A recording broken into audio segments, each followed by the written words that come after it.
This is Carol from STS. June 1st, this is the Adult Cardiac Surgery Database monthly webinar.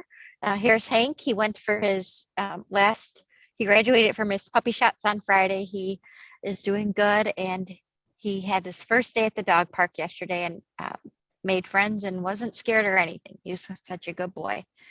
Quick on the phone with me today from STS, we have Leanne Jones, Emily Conrad, Addie Dolan, Melinda Offer, and Sydney Clinton. And then our IQVIA crew, we have Jane, Melanie, and Steve. Joe is not able to join us today, so Melanie is going to provide us with the IQVIA updates. So just some STS important updates, important dates, STS education, IQVIA updates, and Q&A. For the important dates for adult cardiac, I went through the next harvest close on our calendar. It's kind of zigzaggy when you're reading it. So June 1st is today.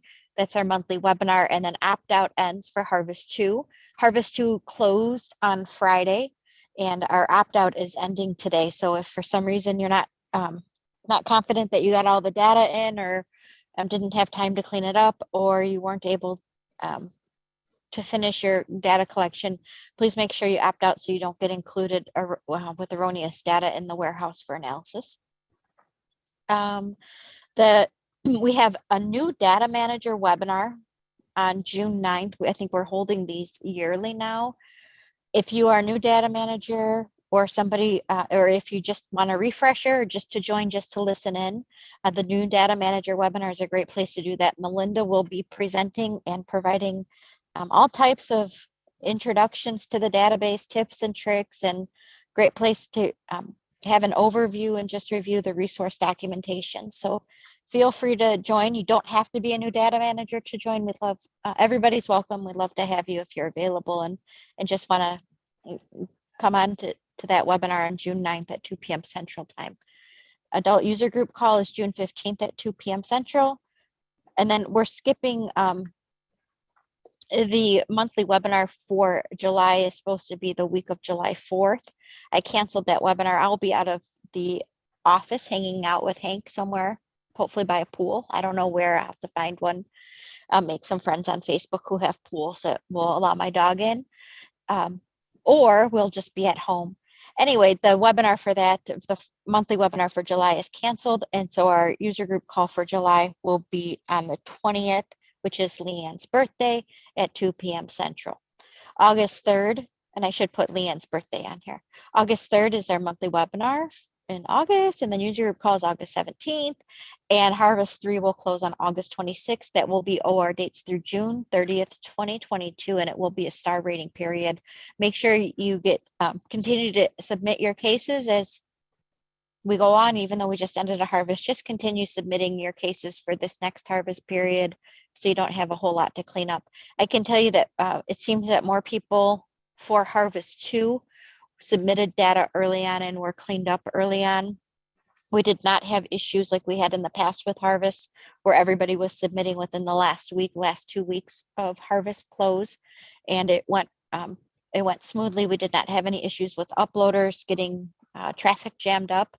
So I think thank you everybody for being diligent and getting your data in and making sure it was cleaned up so we didn't have that big rush at the end.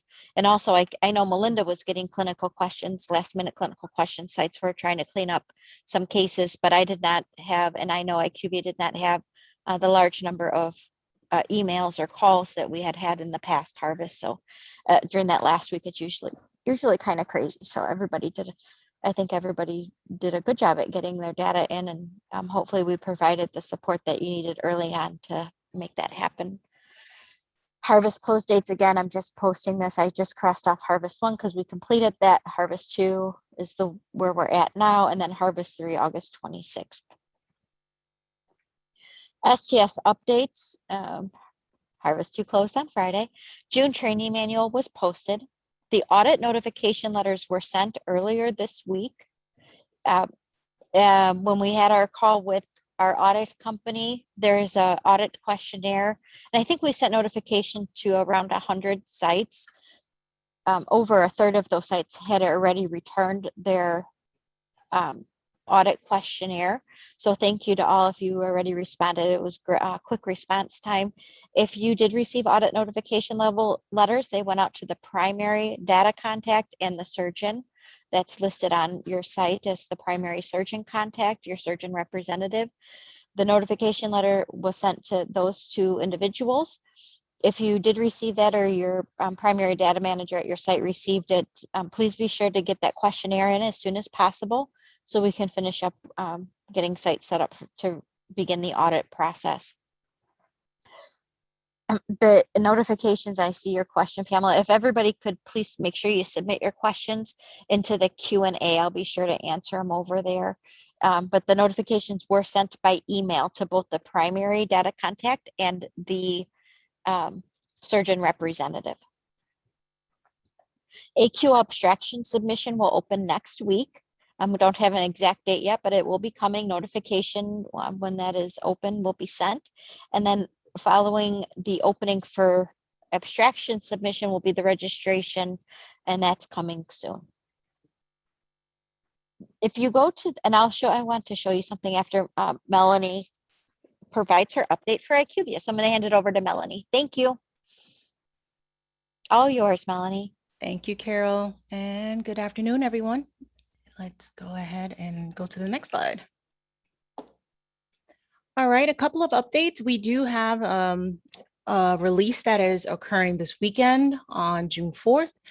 This is specific to the risk-adjusted report, analyze and benchmark reports. So the first update is STS 7815, the rating trends report, which is underneath the cabbage. Well, actually, once you're in the actual homepage, you'll see rating trends. The report periods will be updated to show from the current harvest in that first column to the oldest, which will be in the last column. So that will be sorted. Right now, I believe they are out of order. So that will be updated to show from the current all the way to the oldest.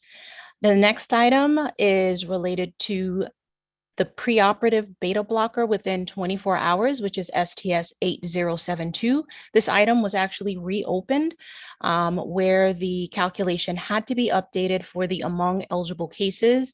Those results had to be updated to exclude cases that were flagged or entered as a status equal to emergent or emergent salvage, which is harvest code 3 or 4, and cases where med beta is equal to contraindicated, which is harvest code 3.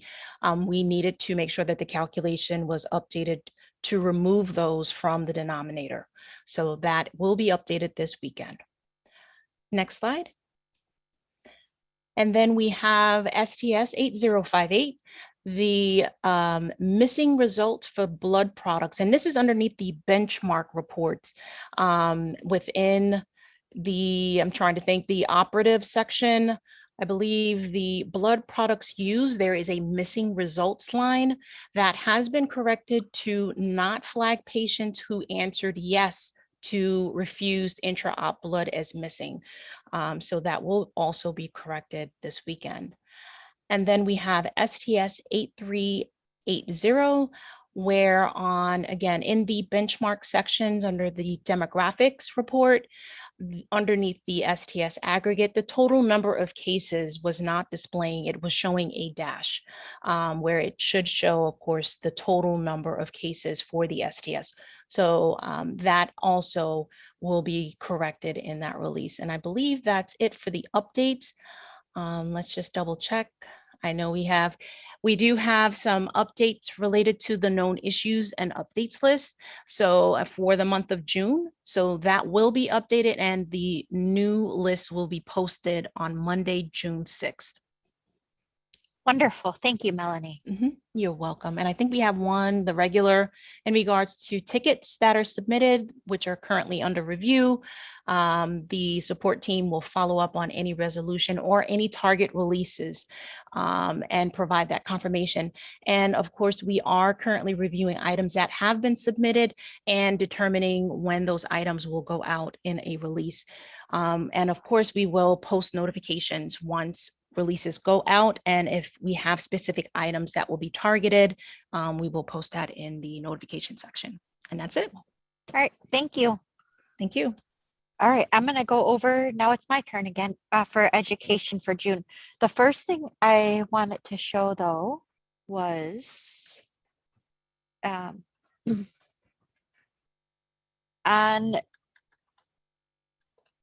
the STS website for AQO, to get notification on AQO. If you go under meetings, live courses, this is the one place to find it. The other place is under registries, STS National Database. I guess we'll just use that. And then where is it at? There it is. Advances in Quality and Outcomes of Data Managers meeting. This link here.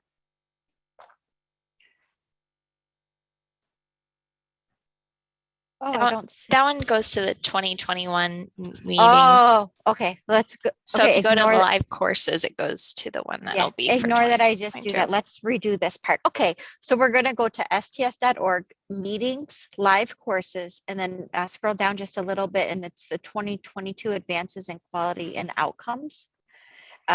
Here's just where you'll find the information. More information will be coming soon. If you're interested in having that information sent to you, fill out the interest list so it comes right to your email. Yeah, so check that out. Okay. And then the next thing I was going to talk about is the device list. Every version upgrade, we update the device list. So when you enter in a valve or an aorta graft, the list is, well, not the aorta grafts, just the valves and the VADs. The valve list and the VAD list are updated with the most, any devices that had been FDA approved since the previous version. So for the valve list, we updated that list in 2019, because the specifications for the vendors to include the valves in their specification build and their software build had to be provided to them before they started building the software for version 4.20.2. Version 4.20.2 went live in July of 2020, so that list had to be to them. I think probably went to them in January or February of 2020.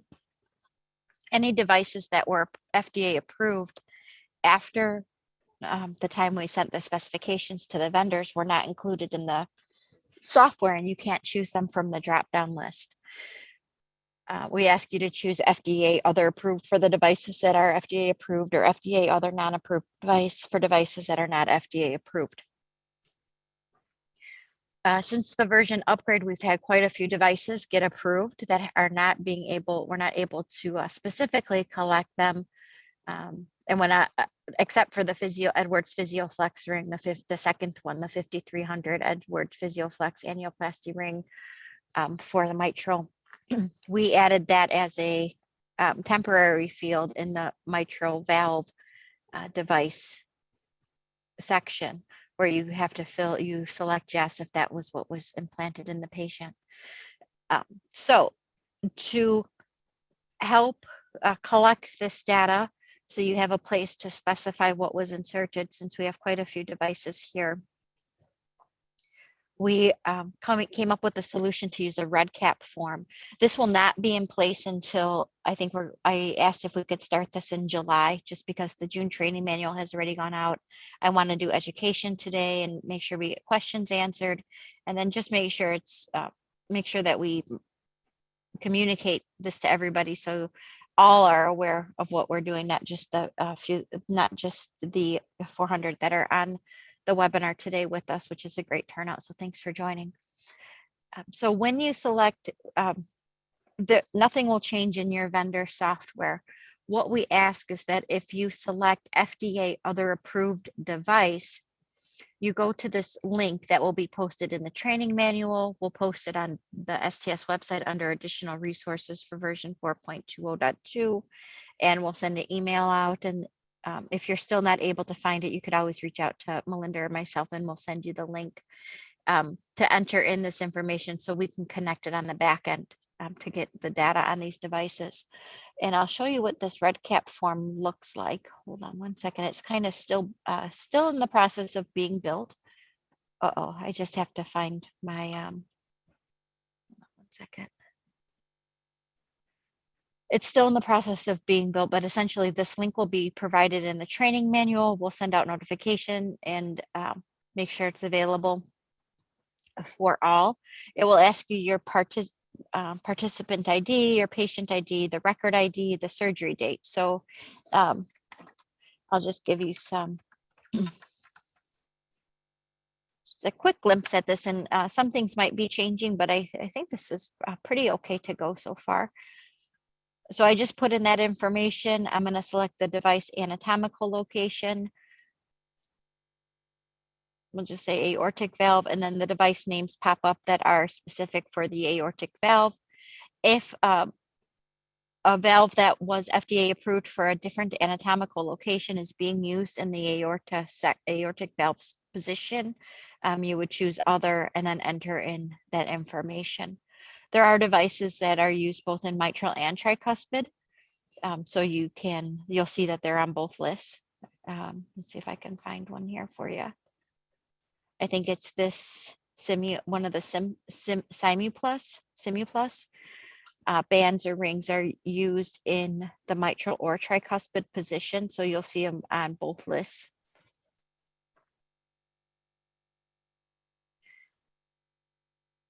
Otherwise, if it's not yet FDA approved and you're using it off-label, you would just put in other under the device name. And then just submit it, and it goes over to STS, and we can link the data on the back end for tracking purposes of the devices that are going in. We capture the size on the data collection form already, so you can enter that in without any problem. It's just the model number that we need, to collect. So that will be coming soon. The reason I'm presenting it today and didn't wait until July is that I want to make sure that that Melinda and I came up with this list. I think it's inclusive of everything that we have received emails on or notifications from people reaching out saying, hey, this device isn't on the list. What do I code? Or when is this device going to be added? I think that we have an inclusive list here. However, if you see that there's a device that is not currently on this list, and then we're not currently capturing in the data specifications, please let us know, and we can update this list as we go on. There's a comment that it would be better to have the vendors update their list. The vendors list can only be updated with version upgrades, and because we're not doing a version upgrade, we're not able to update their list. When we have updated the list in between versions, there's no guarantee that the vendors will update their lists, and there's also no guarantee if they do update their lists on the timing of them updating the lists. So in order to keep this kind of hopefully concise, where everybody's doing the same thing at the same time, and this is what we decided on doing for right now. The list will be updated with the next vendor, with the next software update. I do not have a date for that. It was supposed to be in 2023, but because I'm pretty happy with version 4.20 and some of the analytical transitions that are going on at STS with bringing the analytics in-house, we decided to hold off until the dust has settled from those transitions. Which is a good idea. So that's the list. If you think of anything that's not on this list, please let me know. And I'm gonna go. Oh, let me see something here. Report overview. Last webinar, I did a report overview from the IQVIA website. We had quite a few questions on the report overview. I think the call went about 2 hours long. We did not get through all of those questions. So if you had time to review that webinar, or if you have any questions that we did not get to, please feel free to put them in the Q&A and we will get to them. And I'm going to go and answer some questions before we go on to the report overview. First question is from Bonnie Roberts. And Emily, are you there? I might need your help with some of these, please. Yep. Okay. My facility has been chosen for audit. We will answer the questionnaire this week, but how long will we have to gather necessary documentation to submit to HMS? Did you want to Believe- take that one? Yeah, I believe they give you 30 business days or 30 days. I don't know if it's business days. 30 days. And will sites receive further notification from HMS with the specific instructions? Yes, so Okay. they will be sending those, I think in the notification letter, it says 10 business days after you fill out that questionnaire. Somewhere in there, they will be sending the actual instructions with all of the case information, how to upload your documentation to their secure DocuLink. There's also the instructions are also on the website right now. And there's also a video that you can watch that goes through the steps to upload your documentation. So I'll put that link in the chat here. If you are being audited, you can take a look at those ahead of time of receiving information from HMS. Great, thank you. Thanks, Emily. Sean is asking, do any of the moderators or participants have any suggestions, resources, or contacts that can help us improve our pre-op beta blocker and DC med compliance? Sean uses Epic EMRs. Contact information is provided in the question and answer box. I asked Sean to put this in because I think Sean had sent me an email asking me for this information, and I referred to the regional groups. But I think we have a lot of really engaged data managers that join our webinars that can also offer some guidance on questions that sites might have and work together to kind of network with ideas and share ideas across all of our sites. So Carrie did respond and provided some information there. I also asked if you wanted to reach out to Sean, the phone number and email are there. Please do so. It would be great to use these webinars and user group calls for this type of networking as well as the education portion of it. So thank you. And I'll leave that there, Sean. I'm not sure if you can see Carrie's response. Hopefully so. Okay, Danette, for sequence 2280, is the appropriate antibiotic section only in regard to a first or second generation cephalosporin or alternative allergy being given and not appropriateness of any second antibiotic? Melinda, did you want to take that one? Yes. So we're asking for documentation of a first generation or second generation cephalosporin. If the patient is allergic to cephalosporin or penicillin, then there needs to be some documented, and that would be the document. Well, for cephalosporin, you have to have a cephalosporin allergy. Let's just get that out there right first. So if they have a cephalosporin allergy, then they have to say you have a cephalosporin allergy and we're going to give this medication, this other alternative medication, because they have this allergy.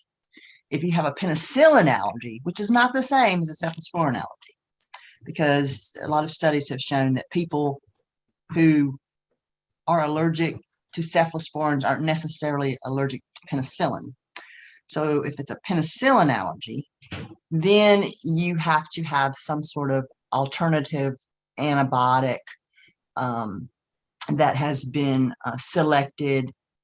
It could be either on a standing order. Generally speaking, infectious disease has been involved in that process to say, yes, for people who have penicillin allergies, we're going to use this particular antibiotic. Perfect. Yeah, there's a lot that goes into it, and there's a lot of information in the training manual, Danette. We've also had recently a lot of questions about third generation cephalosporins. The measure is for the first or second generation cephalosporin. If you are giving third generation cephalosporins, there needs to be some clear documentation as to why you're giving a third generation cephalosporin instead of a first or second generation cephalosporin. Thank you. That's great, Melinda. Thank you. Thanks. Okay. And Emily, would you like to take this one from Donna? Will AQO offer a virtual option? Yep. We are offering a virtual pass, is what we're calling it. It will have content from the live portion of the meeting. We're going to capture all of that content and put it up onto the virtual platform. We will also have on-demand videos that you'll be able to watch as well. So, Thanks. Great. Thanks, Emily. Mhm. All right, and then Thomas says the 110608 Edwards Resilia Connect is on the list. It is not on the list that we currently collect. The one that is on the list is the 11500A, the Inspiris Resilia aortic valve, not the 11060A. So that one will be added up to this web form that we're building. Where will the red cap form be found? We'll have links to it in the training manual.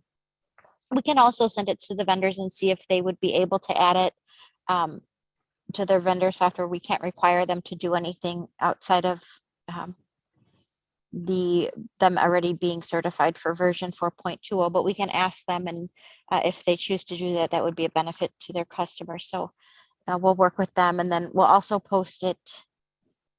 This is the adult cardiac data collection page under the additional resources. There'll be a link here, and I'll keep educating on it. It's not the end of, it's important that we get the information, but it's going to take a little bit of time for everybody to get on board with collecting it this way, which is a little different than what we've done in the past, but it won't be too hard to fill out and just put in the basic information for the patient that receives one of those valves. How do we find if devices are USA FDA approved or not USA FDA approved?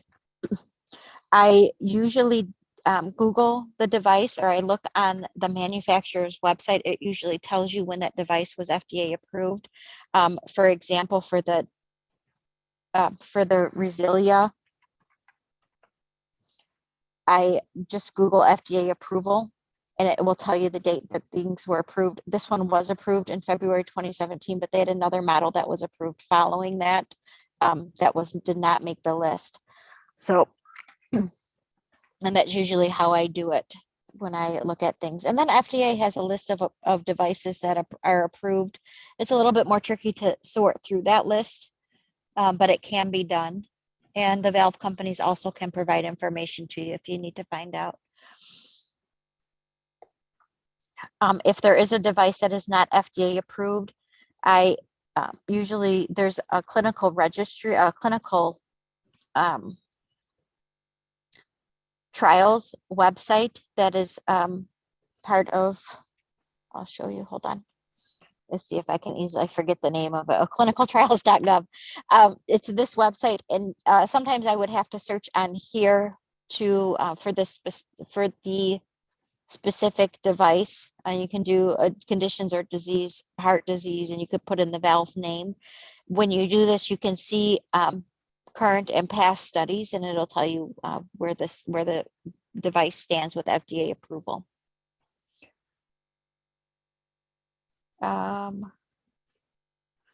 Will the new form for submitting FDA approved valves not listed by our vendors be able to add more choices when you learn? Yes, it's very easy to add more choices to that. That's another reason why we don't want to have the vendors update this list and then come back to them in 2 months and say, oh, another 2 devices were approved. Can you please add these now? And not being able to track if those devices have actually been added or not by all of our vendors. We can just do it ourselves and update that list in real time. Our research center made this list in about maybe a day, and they're able to update it as needed when needed. So yeah, absolutely, we can add new things. You can continue putting yours in comments, Tina, but we ask that you also fill out this form so we can track them on our side. We use this, we use the valve device for tracking the life of valves, and then the valves that need to have re-interventions performed, and also for sizing issues in valves where the valve maybe was under or oversized. And if there's issues like that, we follow them. Did you say that the red cap link will be placed in our vendor software, or that we need to save the link somewhere else? I would save the link on your desktop. We'll put it in the training manual. We'll send it out in an email. We'll put it on the STS website for adult cardiac under the additional resources for 4.20.2. And we can also send it to the vendors and ask if they want to add it. They don't have to add it anywhere in their software, but it would be a benefit to their customers. So we'll encourage that from the vendor for the vendors to do.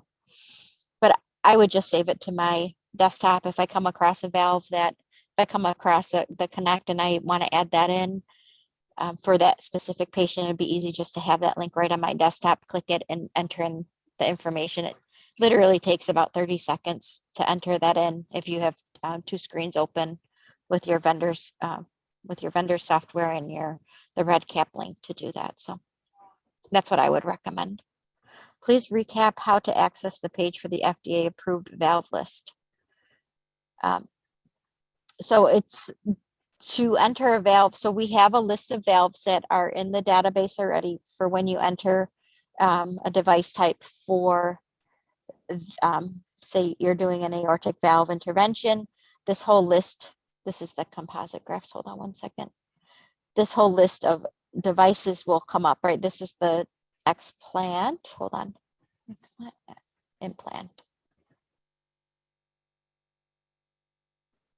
This is this field 3480 VSAOIM. This is the aortic implant number. So you performed an aortic valve. You say an implant was performed. This list will pop up under the model number when you go to select the model number. And these devices have all been in the software since the beginning of version 4.20. They were the lists that we received from research through the clinical trials or through the FDA. Through reaching out to our industry contacts at Medtronic, Edwards, CryoLife, Abbott, Boston Scientific, St. Jude, which is now Abbott, and all the other places, Teromo, and whoever else is making devices, reached out to them to make sure we had the most up-to-date list. Some of them sent us information for new valves that were coming or that were approved. Others of them didn't respond to our requests. So went through their website and just added things that we could find.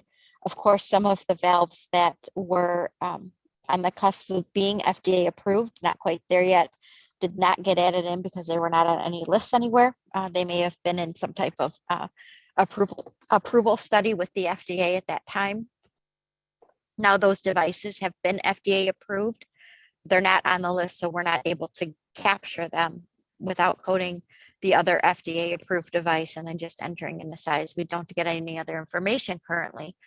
So to overcome that, we will have this red cap link available where you can enter in specific device information for the devices that are not already available to code within the list. It shouldn't be too many, but some sites are using quite a few of these. This might be very site specific as the new valves come out, new devices come out. So that's where it's at. The Resilia device, the 110608, it is not on the list yet. The only one that is on the list is this 11500A, that works in Spiris, which is it's a different model number valve. The 11060A is not on the list. It was FDA approved after this version went live, after version 4.20.2 went live. For right now, you're only coding the other FDA approved device, which I think is code 999 in this list. Let me scroll down and, oops. Oh, sorry. It's other FDA approved devices code 777. So you'll still enter the other FDA approved device into the fields that ask the model number for these implants. Then you will need to go to this red cap link and enter in the other specific information with the model, choosing the valve location and the model type, and then the patient's de-identified information with the record ID, participant ID, and patient ID that is generated from your vendor software. So, and that's how that will work. does bringing analytics in-house mean DCRI would be doing analytics or IQVIA won't? Or so currently, IQVIA is our data warehouse. They house the data and then they send it over to DCRI, who's been our analytics center for over 20 years. Beginning in 2023, STS will be bringing analytics in-house. Our research center will be doing analytics, and DCRI will no longer be doing analytics. The transition will occur at the end of the year, where our analytics team, our research center, will duplicate one or two of the harvests that DCRI produce to ensure that our results are the same and analytics are working as expected. Once we are comfortable with that, we will solely be doing analytics at STS and our research center. The relationship with IQVIA will remain the same as they will be our warehouse. DCRI will no longer be our warehouse in 2023, and the transition will mean that the data will flow instead of from IQVIA to DCRI, it will go from IQVIA to STS and then from STS back to IQVIA. So we've brought a team in, hired a team of statistical programmers, researchers who will be doing the analysis, not researchers, statistical programmers and analysis analysts. Oh my gosh, I couldn't think of the word, to be doing the data for data analysis for us, applying the risk models and things like that, and then sending it back to DCRI. And they successfully have completed general thoracic. We have brought general thoracic in-house already. Adult cardiac is the next one, which will be the end of the year, followed by congenital, which will also be the end of the year. So going well. Melinda, this is for you. Can Vanco be given in place of cephalosporin without a documented allergy or reason? I asked because of the comment of within 2 hours for Vanco. No, you have to have some documentation as to why you're giving vancomycin instead of cephalosporin, unless you're giving them both. You know, there's some hospitals that have protocol where they give both. But if you're just giving vancomycin by itself, there needs to be some sort of documentation of why you're giving that vancomycin instead of cephalosporin. Yep, thank you. The Tendyne, when was the Tendyne commercially approved? And I Googled this, I think it was the beginning of this year. It was recent. So let me.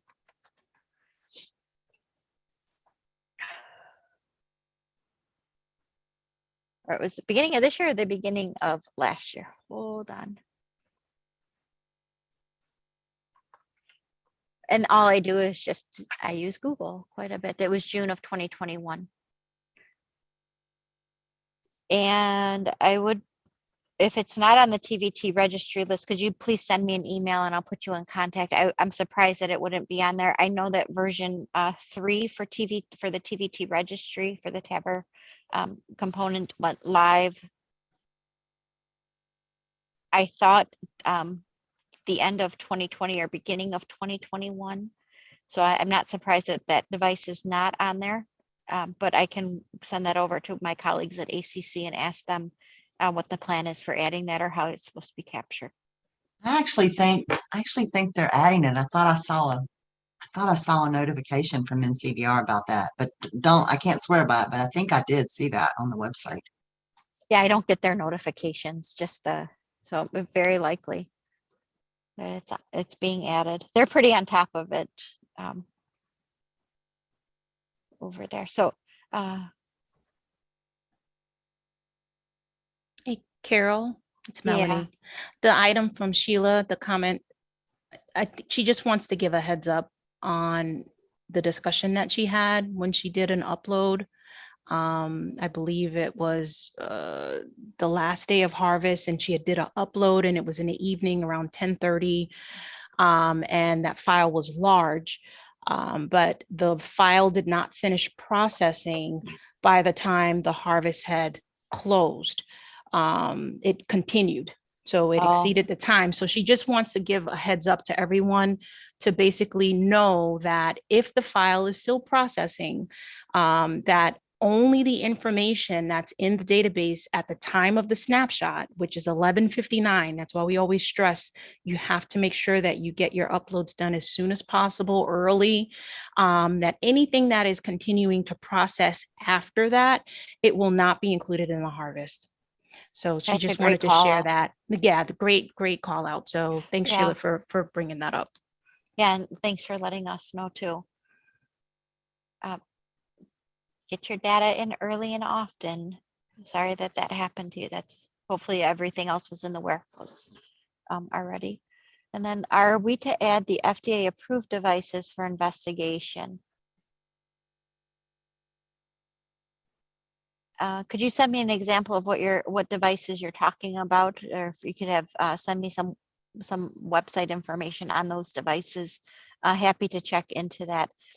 If the devices are they're FDA approved for investigational use only, I would say that we would still want those to be added so we can track those should the FDA come to us for anything and ask us for information on things. They don't usually do that, but if there's a problem with something, they may come and do that. Will this apply only to cases moving forward? Yep, and we'll let you know. Probably with July 1st cases. And, you know, we have about 400 people on the webinar today, which is just, you know, maybe about a quarter of all of the data managers. So not everybody is getting this information today. So we will notify people. It will take some time to get everybody on board with it, but we'll probably ask that this starts with July 1st OR dates. Is the supplemental device form mandatory or optional to fill out? Well, we can't enforce it, but we do ask that if you put in the code 777 or 778, that you fill it out and let us know if there's a device that we're missing from this list. If it only takes a few seconds to fill out, so I hope that you just take the time to do it. It shouldn't be too burdensome, and hopefully you don't have too many of those devices that are not on the list already. Melinda, on the case that both Vanco and ANSEF are given, our nursing OR is struggling with administering the Vanco within 2 hours to incision, as our facility also wants it 75% infused prior to incision. They are focusing more on the 75% infused, and we fall out on timing often. Does the Vanco within 2 hours sequence affect any quality metrics? And I have another question on this one. Is the patient received both Vanco and ANSEF. ANSEF, that's an approved cephalosporin, is that correct? So if the ANSEF is given prior, within the allowed time frame for the appropriate antibiotic dose timing, does it matter if the Vanco infusion overlaps with the OR start time? Okay, so we're going to clear a few things up here. So Yeah. the first Thank you. thing is the antibiotic must be initiated or started within the 1 hour for the ANSEFT or the 2 hour of the vancomycin of the incision. So it doesn't have to be infused completely within those time frames. It needs to be started or initiated. So if you have an incision time of 8 o'clock, you could start your ANSEFT at 7:30 and you can start your vanc at 7:30. Okay, that's within, or you could start your vanc at 7 o'clock. And it's still, because the vanc's a 2 hour window for infusion. And the reason that the vanc's a 2 hour for infusion is because I don't know if you guys have ever seen red man syndrome, but if you give vancomycin too fast, your patient gets this big red rash, flushy rash all over them. And so that's why people give vancomycin slow. And so so that's the first point. So the first point of Danette's question was, it sounds like they're trying to get this infusion done completely. Okay, so it doesn't have to be done completely. It has to be started or initiated prior to the incision. The second part of Danette's question has to do with giving both. So it sounds like a protocol. Her hospital uses both vancomycin and ANSEFT. So if hospitals choose to have this protocol where they give both, then each one of those antibiotics has to be initiated or started within their respective time frame. So the ANSEF has to be within an hour, VANC has to be within 2 hours. Thank you, Melinda. Hi. Is a documented penicillin allergy enough documentation as to why the patient is getting clindamycin or Vanco perioperatively? No, it's not, because a penicillin allergy is not the same as a cephalosporin allergy. So if they have a cephalosporin allergy, then you're okay. That's a good enough reason to not give a cephalosporin and give the Vanc instead. But if they have a penicillin allergy, then, and this is directly from surgeon leadership, that those types of patients, there has to be some sort of either protocol or standing order that was developed by a team to include infectious disease that says, okay, this patient's allergic to penicillin, we're going to give clindamycin or we're going to give vancomycin. So, so it Perfect. just can't, so you just can't have an allergy to penicillin and say, oh, okay, it's allergic to penicillin, so we can give this. No, that's not good enough. We had some deep conversations about that when I have PTSD from it. I have a lot of PTSD from that in general. It's Yeah. kind of confusing. It is. And I think the reason it's so confusing is because historically, and this will see how old I am now. Historically, if people were allergic to penicillin, the doctors would say, oh gosh, they're allergic to cephalosporins too. It's kind of like an old thing that used to happen a long time ago, but there's a lot of new literature out there now that says, hey, that's not necessarily true. We can give penicillin, we can give cephalosporins to people who are allergic to penicillin without any problems. Yes, thank you. Okay, we have 10 minutes left, 12 minutes left. Says thank you. 10 minutes left, and I didn't receive any questions on the report. On the report overview. If anybody has any questions, please submit them. I do see that Colleen's hand is raised, and Colleen, I'm not sure if you want to, not sure if you want it to talk or not, but feel free to unmute yourself if you wanted to chat with us. Okay, does fallout on 2285 affect any quality metrics? So it's the 2285, that is the selection of timing. That's timing, and that goes into it's not the star rating. What is it, Carol? It's the What is one of the, isn't it? there it is. Yeah, it's this is No, the duration. No, Yeah, it's just the selection and duration is all it is. It's not the timing. Oh yeah, that was the one. I knew there was one missing. There, Don't that's look at what timing. I It's the knew there was selection one and missing duration. too. So the answer is no, it doesn't affect anything. And let's see. No, it doesn't affect the star rating. Oh, Natalia says process, but I thought it was a process measure too, but it's not. It's the selection and the duration to, if you ensure that that antibiotic is ended following surgery in the proper time, unless it's contraindicated to end it early or on time. yeah, it used to count towards a core measure, your skip measures a long time ago, but that's long since been gone. Can a procedure filter be added to the MVR? Let's see what we have, Peter, on the MVR. That it's an enhancement, Carol, Oh, okay. to be able to sort the cases by proc ID. Okay. A filter on the so I believe we do have a request for that. I'm double checking. If not, I will add one. But that would be, yeah, that proc ID is just the proc ID, the variables that are used to determine proc ID. Mm-hmm. But he's looking, and Peter, correct me if I'm wrong, you want to be able to filter by isolated cabbage, those procedures. And so that would be an additional item here so that they could just see, I guess, those cases. Okay, thank you. Mhm.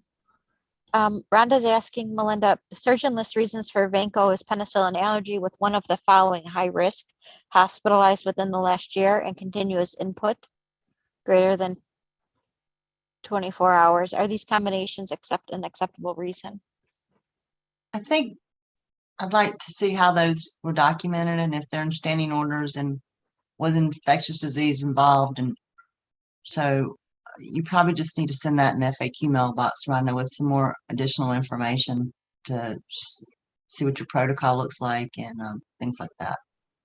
Yeah, and I think we have, is there more information in the training manual on this? I think you provided pretty detailed Well, information. what it says is that, an alternative, I'm gonna read it exactly. It says an alternative antibiotic can be given as the primary prophylactic antibiotic for a patient with penicillin allergy as deemed appropriate by hospital infectious disease consultant. Standing orders are acceptable as long as infection disease consultant was involved in the development of the orders. So that's why I'd like to know a little bit more information about, is this a standing order? Is this a protocol? Was infectious disease involved? There's a lot that goes into, well, obviously, I'm kind of summarizing what you're saying. There's a lot that goes into this. And I know there was some pretty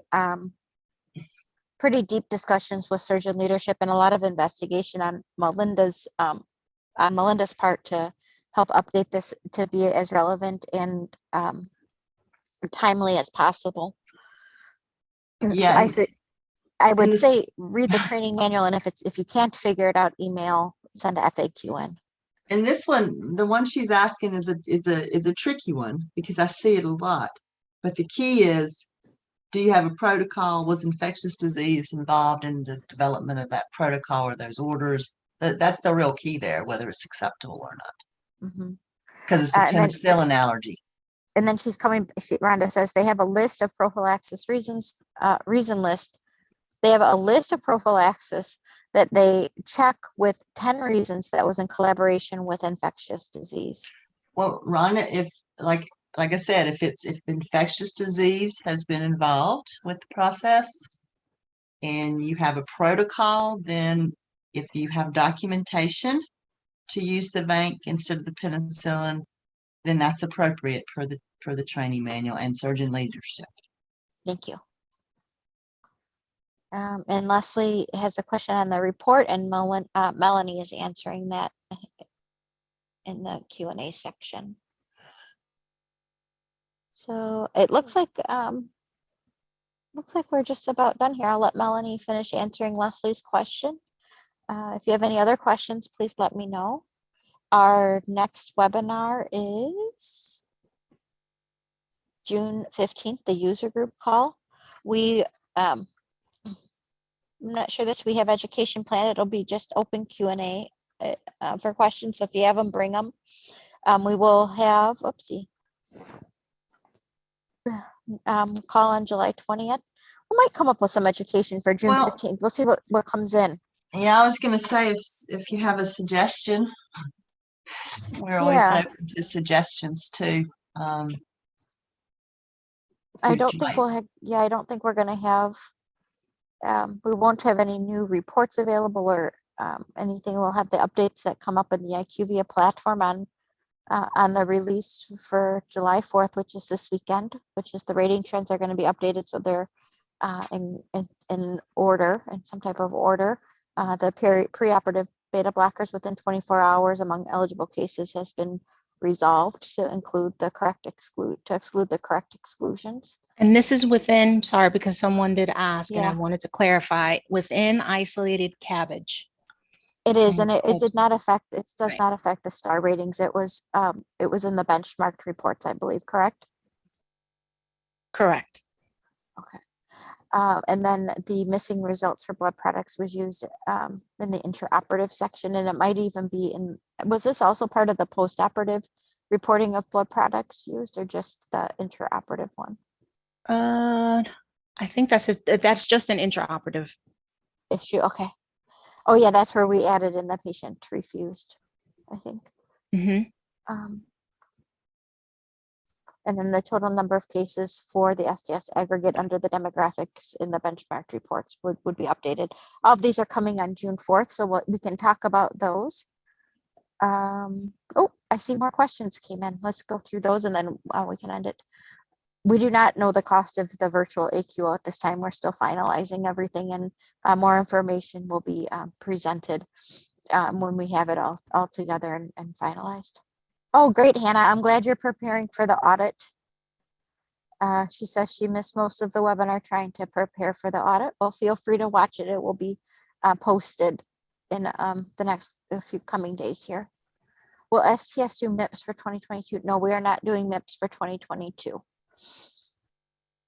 Going through the report was very helpful. Maybe some more of that next time if you don't do specific education. Okay, we can do that. If you have specific questions as you're going through your reports, please let me know. And we can we can focus on those on the webinar in a couple weeks. The user group call. Are the Anthem reports fixed yet? They're still being worked on. They're not yet ready. I thought you once discussed reviewing patient insurance, i.e. Medicare. So we did review that and we can go over that again. I think that's a great topic to go over. Melinda, don't let me forget. Yeah, that's a thought we hard did- topic. That can be a hard topic too, because There's so many So- different kinds of there's insurance. so many different kinds of. Well, we can do higher level over. We can do a Yeah. higher level overview, Do a and then high if level. there's more specific, more granular questions, or more pinpointed questions we're not able to answer, I think those, those are good that we can take them back and research and maybe provide a presenter who is a social worker or somebody who's a case manager that is, I guess, a case manager who's very aware of the insurances. If we can't answer them. When is the user group meeting in June again? Sure. 15th. Yep. It's the 15th. Do we want to do insurance then? We can, yeah, we can do insurance and we can do a report overview. Yep, then I I don't would think like we to should learn do more them about. both at the same time. No, let's do insurance on the 15th, and then if folks have specific questions about their reports, feel free to reach out to me. I did receive a couple emails after our last webinar we went through, and some of the questions are above my knowledge. Oops, are above my ability, but I can do the best to try to get you answers if I'm not able. Thank you, Hannah, for all that you do.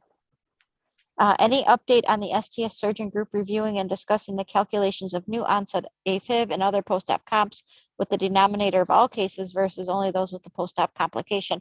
We actually have a working group that is developed out of the task force, and they will be meeting in the next couple of weeks here to start discussions on it's not just those complications that we're looking at. It'll be all of the numerators and all of the numerators that are used in the reports.